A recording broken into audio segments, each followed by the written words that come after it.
Good morning everyone, this is Vandana Ludhani and today I will revise you Part A Employability Skills. Part A Employability Skills को हम revise करेंगे, उसका unit number 3 Information and Communication Technology we will revise. And in this unit there are total 8 chapters and firstly we will revise Introduction to ICT. Let's see.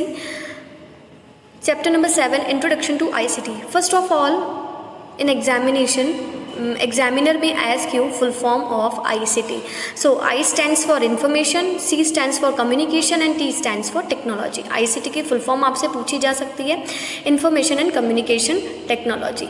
आगे आप देखिए, it refers to devices, application and systems that allow people and organization to interact with digital world.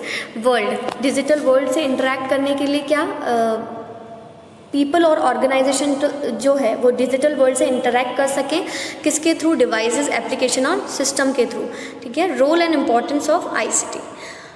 ICT permeates all aspects of life, providing newer and better and quicker way for people to interact, network, seek help, gain access to information and learn. देखिए ICT जो है life के सारे aspects में काम आता है, वो हमें नया और अच्छा वर्जन प्रोवाइड करता है ताकि हम इजीली और क्विकली जो है डिजिटल वर्ल्ड से इंटरेक्ट हो सकें. इस डिजिटल वर्ल्ड से इंटरेक्ट होने का क्या मतलब है? फॉर एग्जांपल आज हमें कुछ भी इन्फॉर्मेशन चाहिए होती है तो हम गूगल से ले लेते हैं, उस पर सर्च करते हैं, टॉपिक एक हमने डाला उसके अंदर और सर्च किया तो डिफरेंट साइट्स आ जाती है, फिर हम उस साइट्स को गो थ्रू करते हैं, जो हमें कंटेंट अच्छा लगता है वो हम यूज़ में ले लेते हैं. तो इसी का मतलब होता है कि डिजिटल वर्ल्ड से इंटरेक्ट होना. इसके अलावा हमें बिल पे करना होता है तो भी हम ऑनलाइन बिल पे करते हैं आजकल, चाहे टेलीफोन बिल हो, चाहे हमें बुकिंग करनी होती है LPG सिलेंडर्स की तो भी हम ऑनलाइन करते हैं. नाउ फर्स्ट पॉइंट है ICT in work place. ICT work place में कैसे काम आता है? It is very useful at the work places that usage robots and artificial intelligence in the manufacturing of products. ये वहाँ पर काम आता है जहाँ पर मेनली वहीं काम आता है जहाँ पर रोबोट्स और AI यानी कि आर्टिफिशियल इंटेलिजेंस का यूज़ किया जाता है प्रोडक्ट्स को बनाने में. It is used in many other work places. Other work places में भी काम आता है. कैसे? द माइनिंग इंडस्ट्री में भी काम आता है, ऑटो इंडस्ट्री में भी काम आता है, पावर प्लांट्स में काम आता है पावर जनरेट करने के लिए, टेलीकम्युनिकेशन में काम आता है. देखते हैं नेटवर्क चल रहा है, प्रॉपर मेंटेन हुआ है या नहीं हुआ है, सो उसको मेंटेन और बिल्ड करने के लिए टेलीकम्युनिकेशंस इंडस्ट्री में भी काम आता है. आगे देखिए फाइनेंस एजेंसी जो है उसको अगर किसी कंपनी के बारे में डेटा कलेक्ट करना हो, इन्फॉर्मेशन गैदर करनी हो तो उसके थ्रू हम ICT के थ्रू ये इन्फॉर्मेशन गैदर कर सकते हैं. सेकंड है ICT इन एजुकेशन. अब देखिए ICT का इम्पॉर्टेंट रोल जो है एजुकेशन में क्या है, एजुकेशन में क्या इम्पॉर्टेंट रोल है उसका. It can be effectively use to develop content and conduct classroom training through videos and other tools. इससे क्या होता है कि ICT के थ्रू हम इजीली कंटेंट डेवलप कर सकते हैं, क्लासरूम ट्रेनिंग ले सकते हैं वीडियोस और अदर टूल्स के अकॉर्डिंग. जैसा मैं अभी ले रही हूँ, आप लोग क्लास अटेंड कर रहे हैं ऑनलाइन और मैं ऑनलाइन क्लास ले रही हूँ, तो ये सारी पॉसिबिलिटीज़ किसके थ्रू हुई है? ICT के through. Websites, TV channels use ICT service to create and transmit educational content and provide online training to students. जो वेबसाइट्स है, TV चैनल्स है, ICT सर्विस है, वो क्या कर रही है? एजुकेशनल कंटेंट क्रिएट भी कर रही है और ट्रांसमिट भी कर रही है और ऑनलाइन ट्रेनिंग प्रोवाइड कर रही है स्टूडेंट्स को. अब देखिए ICT has improve the process of teaching and learning in many ways. Like ICT ने इम्प्रूव कर लिया है टीचिंग और लर्निंग यानी कि पढ़ने और पढ़ाने का तरीका इम्प्रूव हो गया है with the help of ICT. First point क्या कहता है? Students and teachers have access to a wide expanse of knowledge base. Second, students can develop research skills at a young age. देखिए फर्स्ट पॉइंट में वो कह रहा है कि जो स्टूडेंट्स और टीचर्स हैं वो काफ़ी सारा नॉलेज गेन कर सकते हैं अगर उनको डिफरेंट चीज़ों के बारे में नॉलेज चाहिए होता है तो काफ़ी सारा नॉलेज वो ICT के थ्रू गेन कर सकते हैं. सेकंड है कि वो रिसर्च स्किल्स डेवलप हो जाती है स्टूडेंट्स में वेरी यंग एज में. उसके बाद टीचर जो है अपने आइडिया शेयर कर सकते हैं, जैसा कि मैं अभी आपके साथ कर रही हूँ. यहाँ पर अब यूट्यूब पे वीडियोस देखते हैं और भी, तो टीचर्स उसमें जो है अपने आइडिया शेयर करते हैं. ICT in health care, it helps in hospital management, administration and also helps doctors to treat and monitor patients. Next जो थर्ड पॉइंट क्या कह रहा है कि ICT हॉस्पिटल मैनेजमेंट को, एडमिनिस्ट्रेशन को और डॉक्टर्स को हेल्प करती है कि वो पेशेंट्स को ट्रीट करे प्रॉपरली और उनको मॉनिटर कर सके. ठीक है। A person can learn about various disease their symptoms cures on internet. एक जो पर्सन है डिफरेंट टाइप का डिजीज़ के बारे में, उसके सिम्टम्स के बारे में इंटरनेट पे पढ़ सकता है। हम देखते हैं हॉस्पिटल में भी आजकल बहुत सारी मशीनरी लगी हुई है, उसके थ्रू क्या करते हैं जो डॉक्टर हैं वो पेशेंट को मॉनिटर करते हैं, ट्रीट करते हैं, ठीक है ना। आजकल सर्जरी भी क्या होती है कि जैसे पहले होती थी वैसे नहीं होती है, नॉर्मल वे में हम कहते हैं ना दूरबीन से सर्जरी कर देते हैं। वो सारा जो इन्फॉर्मेशन है और वो सारी जो पॉसिबिलिटीज़ हुई है वो कैसे किसके थ्रू हुई है, आईसीटी के थ्रू, ठीक है ना। ICT in governance, point number 4, ICT provides a platform of interaction between the government and people through government.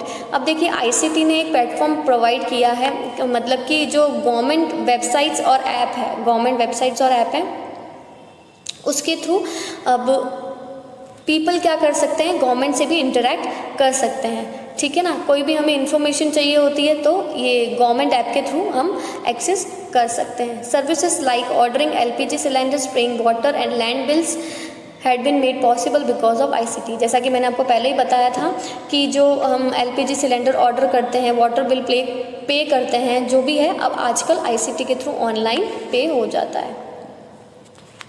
5th point देखते हैं, ICT in business. It facilitates e-commerce which includes marketing, product browsing and shopping etc. देखिए business में बहुत ही important role है ICT का। आजकल सभी जने most of the person online shopping prefer करते हैं। क्यों? उनको वैरायटी ऑफ प्रोडक्ट्स मिल जाते हैं, पहली चीज़। दूसरी चीज़ उनकी रेंज में मिल जाता है। तीसरी चीज़ साइजेस, जितनी भी साइजेस हैं वो एग्जैक्ट साइज़ आपको मिलती है ऑनलाइन में, ठीक है। डिफरेंट कलर्स मिल जाते हैं। So many advantages are there too in e-commerce by the help of ICT. मतलब आईसीटी के हेल्प के थ्रू ई-कॉमर्स में बहुत सारे एडवांटेजेस प्रोवाइड कराए गए हैं। Business communication through email, video conferencing for marketing of products is another use of ICT. आजकल जो है प्रोडक्ट्स की मार्केटिंग ईमेल के थ्रू, वीडियो कॉन्फ्रेंसिंग के थ्रू हो रही है। E-commerce facilitates allow user to by product at competitive prices. E-banking facilities help people in banking transaction at any time from anywhere. By this people can quickly conduct their financial transactions online. अब देखिए e commerce जो हम इससे पहले वाला ई banking से पहले वाला पॉइंट है कि मैं आपको ऑलरेडी समझा चुकी हूँ कि वो अपने प्रोडक्ट्स कॉम्पिटिटिव प्राइजेस पे बाय कर सकते हैं।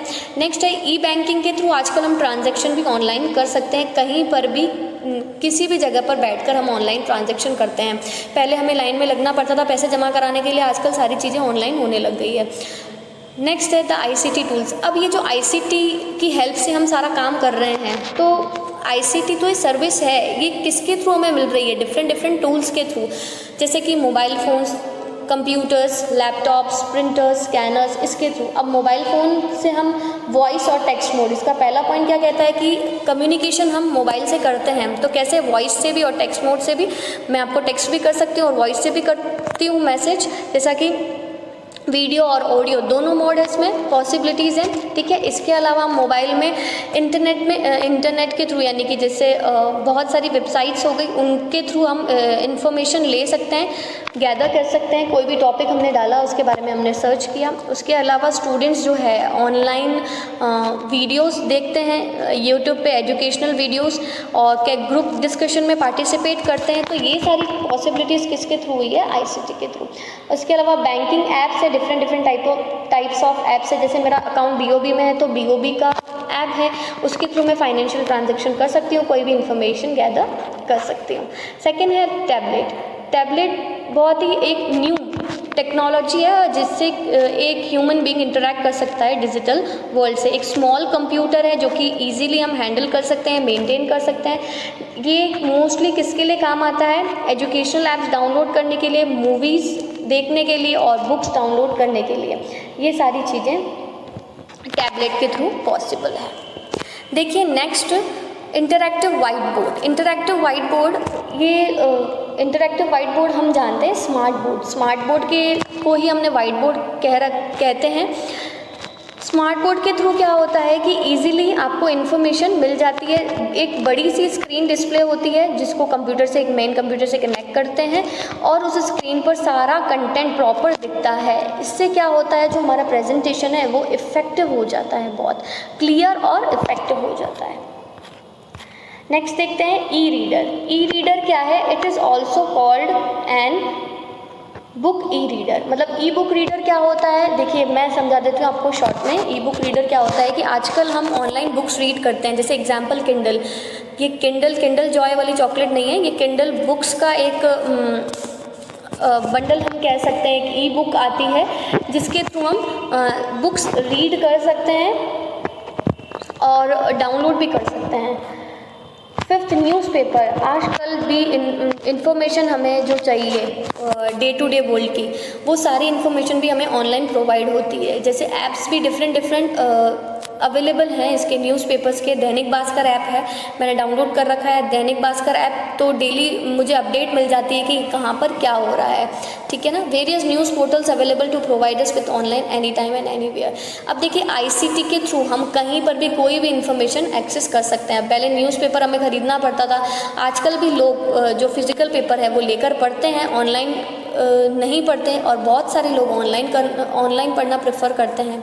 So there are so many advantages and disadvantages of any technology. It's depend on us कि हम उसको कैसा यूज़ करते हैं। Radio broadcast technology has been use for distributing educational resources in the past. अब देखिए रेडियो जो है उसके थ्रू भी हम एजुकेशनल रिसोर्सेज जो पास्ट में हुई थी वो सारी गेन कर सकते हैं। जैसा कि मैंने आपको कहा कि जितनी भी there are so many advantages and disadvantages of technology, each and every technology. It depends on us that how we use the particular technology. आज हम इंफॉर्मेशन गैदर करते हैं नेट के थ्रू, ये सारी चीज़ें क्या है, इन्फॉर्मेशन तो मिल जाती है हमें, बट बहुत लोग इसका मिसयूज़ भी करते हैं, ठीक है ना। तो वो हमें नहीं करना चाहिए, हम पर डिपेंड करता है कि हम पर्टिकुलर चीज़ को कैसे यूज़ करते हैं। फॉर एग्जांपल मैं आप लोगों का ही देती हूँ, अभी हम वीडियो सेंड करते हैं तो बहुत सारे बच्चे अपने पेरेंट्स को ये दिखाते हैं कि हम पढ़ रहे हैं, बट वो गेम खेल रहे होते हैं उस टाइम पे। So it is not the right way. TV, next देखिए TV is the most powerful and exciting means of communication. बहुत ही powerful exciting means of communication है ये, मतलब कम्युनिकेशन करने का तरीका बहुत एक्साइटिंग वे में, क्योंकि इसमें एड्स दिखाते हैं, पिक्चर्स दिखाते हैं, मूवीज़ दिखाते हैं। जो पिक्चर्स मूव हो रही होती है उससे हम क्या इंटरेक्ट होते हैं, डिफरेंट वेज में उसको दिखाया जाता है। इन शॉर्ट कहूँ मैं कंप्यूटर की लैंग्वेज में तो एनिमेशन की फॉर्म में उसको दिखाया जाता है। सो हम उससे ईजिली इंटरेक्ट होते हैं और एक्साइटेड होता है बहुत, ठीक है ना। We can watch number of programmes on our TV sets on sports, current affairs etcetera. हम डिफरेंट टाइप के प्रोग्राम्स देख सकते हैं, स्पोर्ट्स से रिलेटेड, न्यूज़ से related. Current affairs means news से related, so many things are there. Next देखिए email. It is a short form of electronic mail. Electronic mail का शॉर्ट फॉर्म है, आपसे पूछ सकते हैं एग्जाम में। And it is useful ICT tool that can be use for giving instruction, serving documentation and making inquire.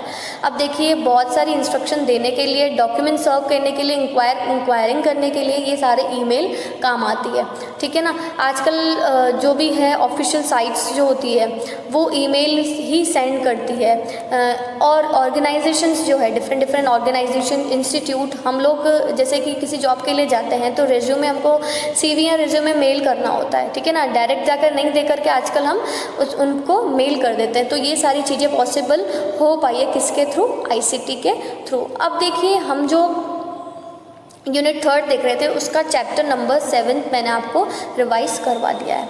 Hope आपको समझ में आया हो। इस चैप्टर नंबर 7 में आपको कोई डाउट हो तो आप पूछ सकते हैं।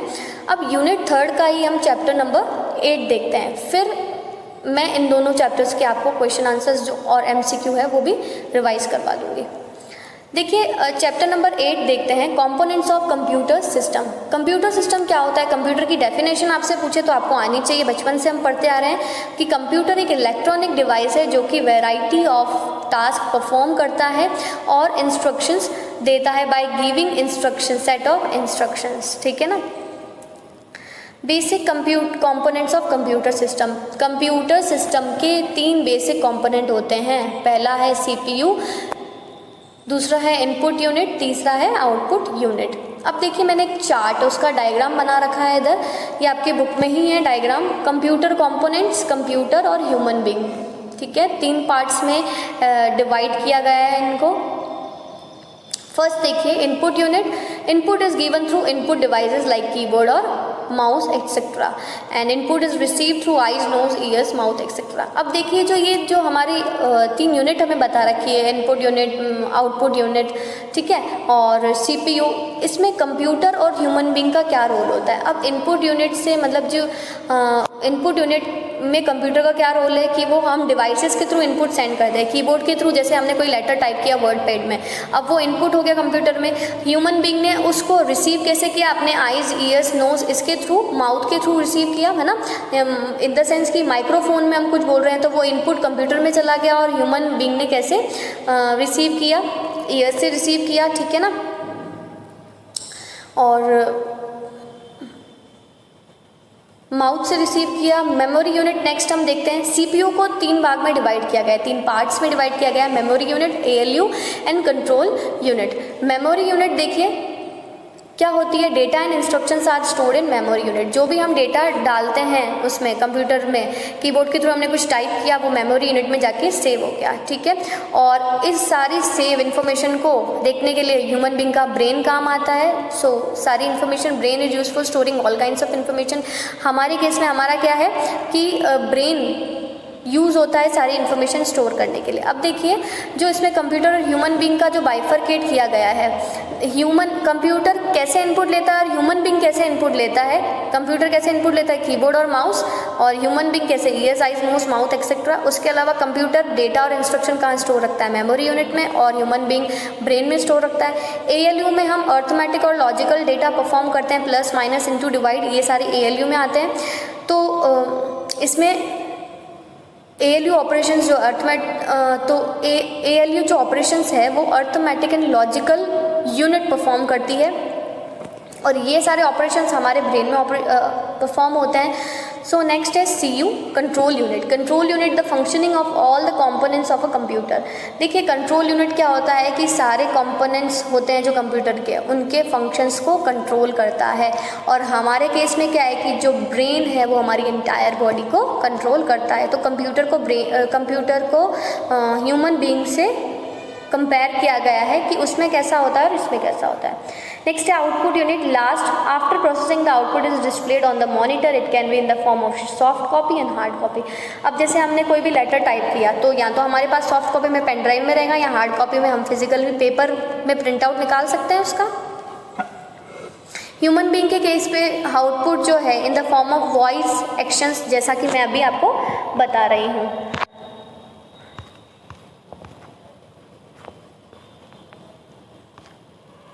देखिए इसमें एक डायग्राम और दे रखा है, बेसिक ऑर्गेनाइजेशन ऑफ कंप्यूटर। ये डायग्राम आपको आना चाहिए, इंपॉर्टेंट है एग्जाम पॉइंट ऑफ व्यू से, और ये चार्ट भी आपको पता होना चाहिए। देखिए डायग्राम में क्या दे रखा है, इनपुट यूनिट, डेटा हमने दिया, कीबोर्ड से हमने डेटा टाइप किया, ठीक है, कोई लेटर टाइप किया। कंट्रोल यूनिट एएलयू या मेमोरी यूनिट, 2 हैं। अब हम लेटर में तो कोई कैलकुलेशन परफॉर्म करते नहीं है, सो एएलयू में जाके सेव नहीं होगा, मेमोरी यूनिट में जाके सेव होगा। उसके बाद ये सारी चीज़ें प्रोसेस होंगी अंदर, और उसके बाद आउटपुट परफॉर्म होगा। समझ में आया, ठीक है, कैसे फ्लो होता है डेटा, इसका डायग्राम एक बार देख लीजिए आप।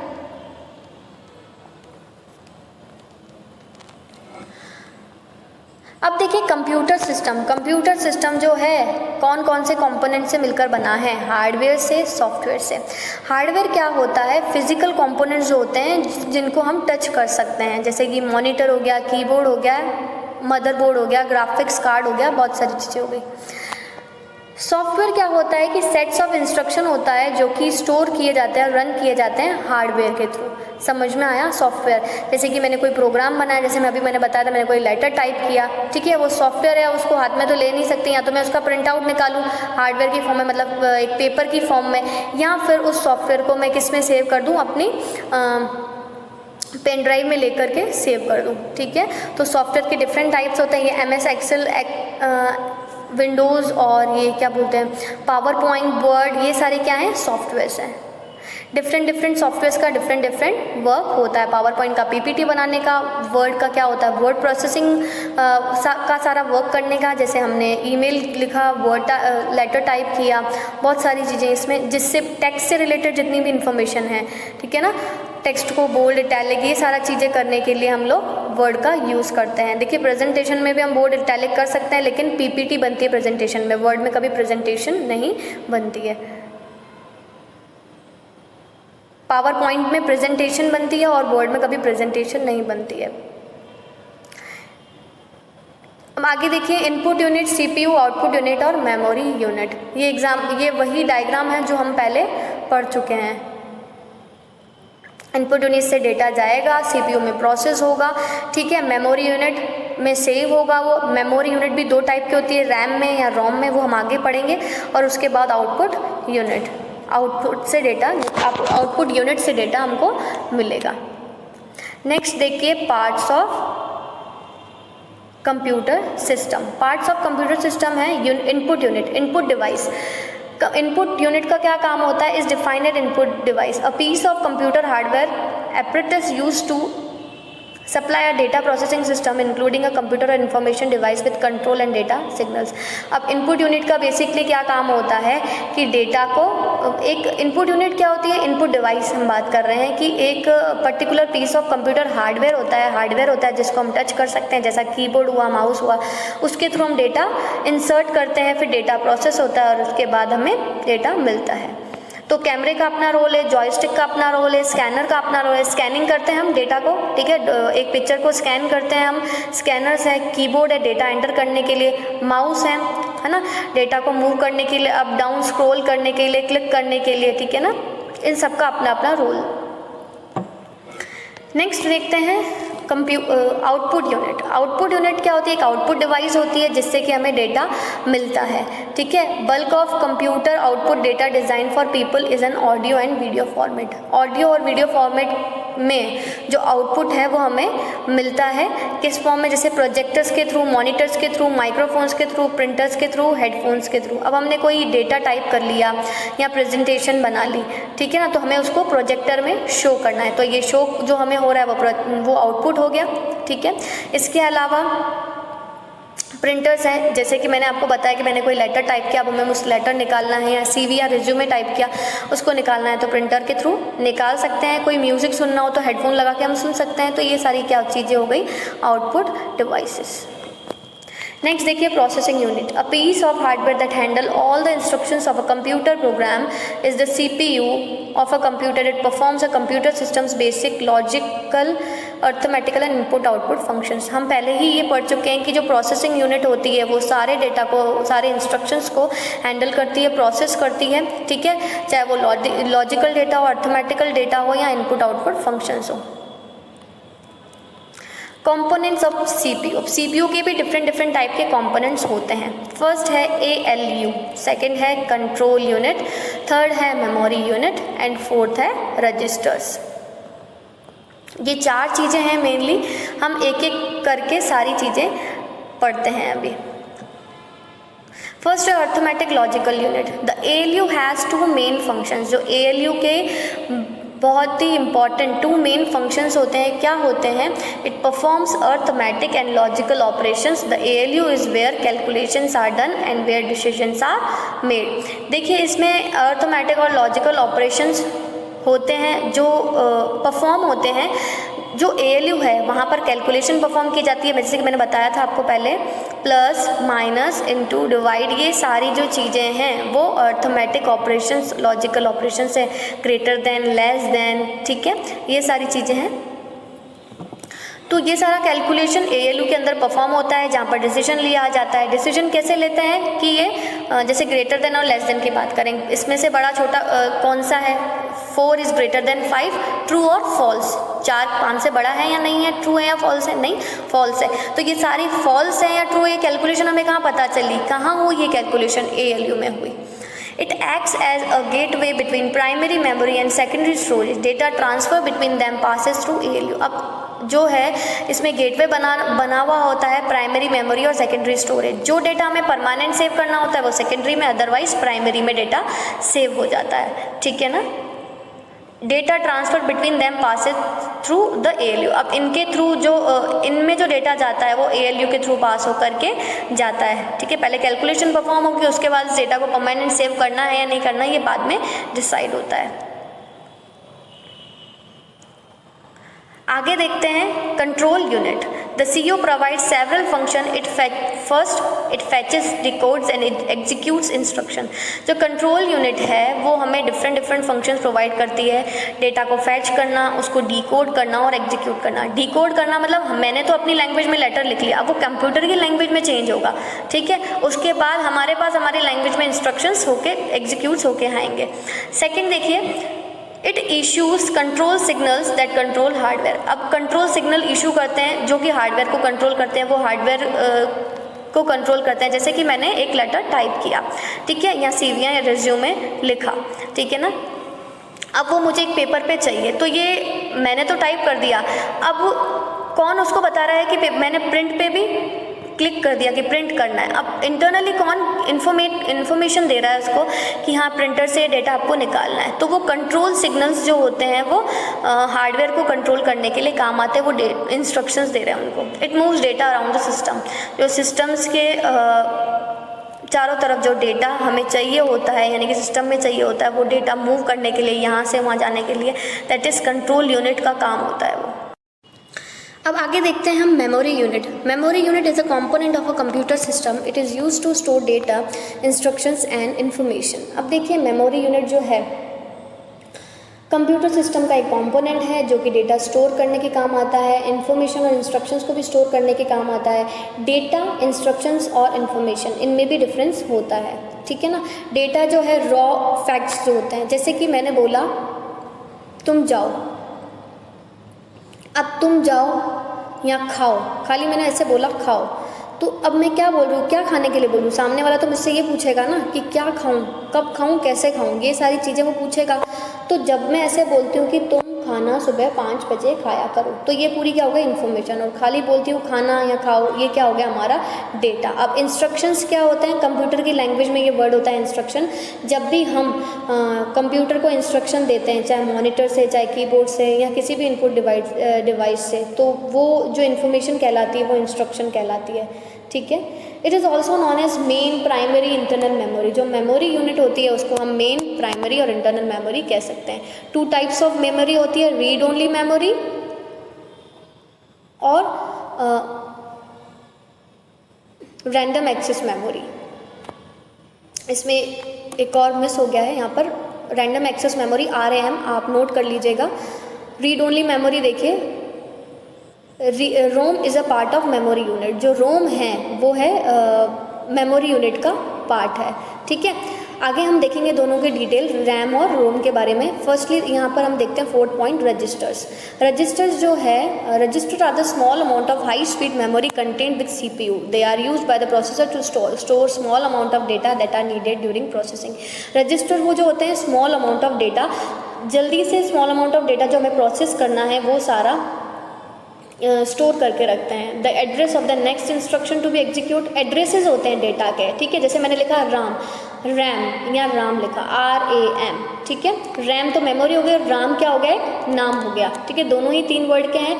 तो R जो है वो 001 पे स्टोर हुआ, A जो है 002 पे स्टोर हुआ और M जो है 003 पे स्टोर हुआ। तो अलग अलग तरह के इंस्ट्रक्शंस दे रखे होते हैं। ये डिफाइन करता है कि कौन सा इंस्ट्रक्शन कब एग्जीक्यूट होगा। The current instruction be decoded, the results of calculation, और इन्फॉर्मेशन जो है डिकोड होगी और उसके बाद कैलकुलेट होके आएगा result. Storage unit, internal memory और primary memory. Internal memory, primary memory और मेन मेमोरी तीनों ही एक चीज़ है, ठीक है ना। प्राइमरी मेमोरी हम देखते हैं कि ऐसी मेमोरी जो कि जिसमें is a computer memory that a processor और कंप्यूटर एक्सेस फर्स्ट और डायरेक्टली, जिसमें जिस इन्फॉर्मेशन को जो कंप्यूटर डायरेक्टली और फर्स्टली एक्सेस करता है, ठीक है, वो प्राइमरी मेमोरी होती है, मतलब जहाँ पर डेटा डायरेक्टली एक्सेस हो जाता है। It allows a processor to access running execution application and services that are temporarily stored in a specific memory location, ठीक है। अगर मैं कुछ कोई PPT बनाती हूँ और उसमें डेटा मैंने टाइप किया, ठीक है ना, और उसको सेव नहीं किया, ठीक है, वो टेम्परली वहाँ पर स्टोर है, तो इसको स्टोर करने के लिए जो है मेमोरी यूज में लिए जाती है वो है प्राइमरी मेमोरी। बेसिकली 2 टाइप्स की होती है, रैम और रोम। रैम की फुल फॉर्म आपसे पूछ सकते हैं। RAM stands for, या full form of RAM is random access memory. इसमें जो इन्फॉर्मेशन स्टोर होती है वो लॉस्ट हो जाती है अगर पावर सप्लाई बंद हो गया तो, मतलब जैसे पीसी और लैपटॉप हमने बंद कर दिया, इन्फॉर्मेशन सेव नहीं थी तो वो डेफिनेटली फिनिश हो जाएगी, लॉस्ट हो जाएगी, ठीक है ना, इरेज हो जाएगी, not finish, it's erase. Characteristics of RAM, characteristics of RAM, essential characteristics of RAM are, these are volatile memory, ठीक है। वॉलेटाइल मेमोरी मतलब कि मीन्स जो उसका डेटा है, जो कंटेंट है वो लॉस हो जाता है। RAM chips are widely used in the normal operations of a computer for starting and loading the operating system and applications. हमने देखा है जैसे ही कंप्यूटर स्टार्ट होता है या लैपटॉप स्टार्ट होता है तो एक प्रोग्राम चलता है, इट मीन्स कंप्यूटर लोड हो रहा है, तो रैम चिप्स का उसमें बहुत ही मुख्य रोल होता है। नेक्स्ट है much faster to read from write, इसको जितना फास्ट हम रीड कर सकते हैं उतना राइट नहीं। Data and read only random access memory है इसकी फुल फॉर्म। सो इसमें क्या होता है कि रीड हम फास्ट कर सकते हैं राइट से ज़्यादा। Data in RAM stays that there's until the computer is running, जब तक कंप्यूटर चल रहा है तब तक डेटा उसी में ही रहेगा, जैसे ही शट डाउन हो गया data loss. RAM chip allows you to store multiple gigabytes, RAM chip जो है हमको मल्टीपल गीगाबाइट्स अलाउ करती है कि आप मल्टीपल गीगाबाइट्स का डेटा स्टोर कर सकते हैं। A 32-bit PC can have maximum 4 GB and 64-bit PC 16 exabyte of RAM। ये इंपॉर्टेंट क्वेश्चन है आपका। 32-bit PC 4 GB RAM store करता है, 16 एक्साबाइट ऑफ रैम। अब देखिए रैम के दो टाइप्स हैं, static RAM and dynamic RAM. Static RAM SRAM ये उसका शॉर्ट फॉर्म है और इसका फुल फॉर्म है स्टैटिक रैम। इस रैम में क्या होता है, data is stored during the state of 6 transistor memory cell. जब 6 ट्रांजिस्टर मेमोरी सेल होते हैं तब डेटा ये स्टोर रहता है। Static RAM is mostly used as a cache memory for a processor, CPU के लिए as a cache memory use की जाती है, जैसे कि हमने पढ़ा था। Dynamic RAM DRAM stands for dynamic random access memory. DRAM के फुल फॉर्म पूछ सकते हैं, ठीक है, SRAM के फुल फॉर्म पूछ सकते हैं आपसे। It is a type of RAM which allows you to store each bit of data in a separate capacitor within a specific integrated circuit। देखिए अपने जो PC और लैपटॉप में डिफरेंट ICs होती है, ठीक है ना, तो ये क्या करता है कि डेटा का हर बिट सेपरेट कैपेसिटर में स्टोर करता है और उसका एक स्पेसिफिक IC होती है, IC एक चिप होती है, ठीक है। Dynamic RAM is standard computer memory of many modern desktop computer. जो डायनेमिक रैम है वो एक स्टैंडर्ड कंप्यूटर मेमोरी है। अब देखिए रोम की full form read only memory, ये परमानेंट टाइप ऑफ मेमोरी होती है और इसका कंटेंट लॉस नहीं होता है जब पावर सप्लाई ऑफ हो जाता है तो। अब रोम का क्या कैरेक्टरिस्टिक्स है, इसमें हम एक बार लिख सकते हैं लेकिन रीड हम इसको नंबर ऑफ टाइम कर सकते हैं, ठीक है। ROM chip is used mainly in the startup process of modern computer. जैसे कंप्यूटर स्टार्ट होता है तो उस चिप का मेनली यूज़ मॉडर्न कंप्यूटर की बात कर रहे हैं हम, तो रोम का बहुत इंपॉर्टेंट रोल है उसमें। ये नॉन वॉलेटाइल मेमोरी है, रैम वॉलेटाइल मेमोरी होती है। डिफरेंस पूछ सकते हैं आपसे, इसमें several megabytes of data store कर सकते हैं, अप टू 4 MB और more per chip. Types of ROM, RAM के टाइप पढ़े थे, अब रोम के type, PROM, EEPROM, EEPROM, 3 type होते हैं। प्रॉम की full form programmable read only memory, ये आपसे एग्जाम में पूछ सकते हैं। EEPROM की erasable programmable read only memory. Next है EEPROM, electrically erasable programmable read only memory. ये 3 टाइप होते हैं रोम के। प्रोग्रामेबल रीड ओनली मेमोरी, इसको एक बार प्रोग्राम कर दिया तो डेटा और इंस्ट्रक्शन चेंज नहीं हो गए। इरेजेबल में क्या होता है कि इरेज हो सकते हैं, it expose it to ultraviolet light, इसमें अल्ट्रावायलेट लाइट का यूज़ होता है। और EEPROM में अल्ट्रावायलेट लाइट का यूज़ नहीं होता है, अदरवाइज इसमें भी अपन इरेज कर सकते हैं programme. Cache memory. Cache is a smaller, faster memory located closer to the processor core which store copies of data from frequently used main memory locations। अब कैश क्या होती है, स्मॉल और फास्ट मेमोरी होती है, कोर प्रोसेसर के पास located होती है, जो कि डेटा की कॉपी रखती है। ऐसा डेटा जो बार बार यूज़ किया जाता है वो कैश मेमोरी कहलाती है। वो डेटा जो है जिसमें स्टोर होता है वो कैश मेमोरी में स्टोर होता है। देखिए अगर हमने फॉर एग्जांपल अगर हमने गूगल पे कुछ सर्च किया, ठीक है, उस पर सर्च किया और उसी टॉपिक को हम बार बार सर्च करते हैं, है ना, एक बार सर्च किया, दूसरी बार सर्च किया, अब तीसरी बार में वो क्या है कि जो उसकी जो साइट्स खुलेंगी या उससे रिलेटेड डेटा खुलेगा ना, या दूसरी बार में या तीसरी बार में, तो वो बहुत फास्ट खुलेगा पहली बार से ज़्यादा। तो इट मीन्स कि जो कंप्यूटर को पता है कि ये जो डेटा है वो बार बार यूज़ आ रहा है, इसलिए उसका नाम डालते ही फटाफट से वो डेटा लोड हो जाता है, फटाफट से डेटा हमारे सामने दिख जाता है। तो ये कैश मेमोरी के अंदर स्टोर होता है। आगे देखिए एक्सटर्नल मेमोरी और सेकेंडरी स्टोरेज। एक्सटर्नल मेमोरी और सेकेंडरी स्टोरेज क्या है कि जो इसका जो डेटा है वो डेटा परमानेंट स्टोर रहता है। दे कुड बी एम्बेडेड और removable. External memory also called secondary memory भी कह सकते हैं, refers to the storage device that can retain और store data persistently. They could be embedded और removable storage devices. Example include hard disk और solid state drives, USB flash drives. हमारे पास pen drive होती है, उसको यूएसबी फ्लैश ड्राइव कहते हैं, उसमें हम डेटा स्टोर कर सकते हैं। ये डेटा परमानेंट होता है, रिटेन करके रख सकते हैं, हार्ड डिस्क में रिटेन करके रख सकते हैं, सेफ रहता है यहाँ पर data. Okay, that's it about the 7th and 8th chapter. इसमें अगर आपको कोई डाउट हो तो आप पूछ सकते हैं। Thank you.